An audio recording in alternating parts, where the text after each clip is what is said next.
Belesodródtak a háborúba, beszélek velük, hallom őket, a háborút a saját háborújuknak tekintik, és a saját háborújukként is vívják.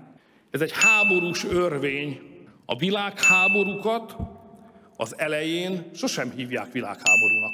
A balkáni háború világháború lett. Tudjuk, milyen a háború. Hogy ebből a háborúból ez nem a mi háborunk. Nem akarunk háborút, ukrán háborúba, benne lenne a háborúban a háborúpárti kormányok, a háborúpárti baloldalnak. Háborús kormányt, háborúpárti többség van. Európában a hangulat háborús, a politikát a háború logikája uralja.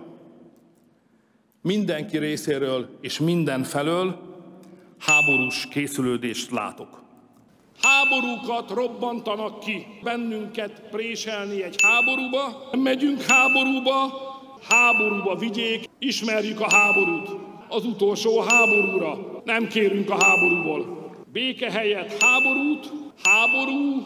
A háborúval azonos háború átcsaphat egy államok közötti háborúvá. Ukrajnai háború és terebélyesedjen háborúvá, háborús pusztítás lesz. Ukrán háború egy másik háborús hangulat van Brüsszelben. Orosz-ukrán háború. Ez egy orosz-ukrán háború. Ez nem a mi háborunk, ez két szláv nép háborúja. Ez nem egy olyan háború. Úgy beszélnek a háborúról, mint a saját háborújukról. Az ő háborújukban egy fejezete ennek a háborúnak a háborúba. Meg ennek a háborúnak a háborúból, az orosz-ukrán háborúban beavatkozni a háborúba. Háborúpárti kormányok, ma még háborúpárti. A háború béke, a háború béke.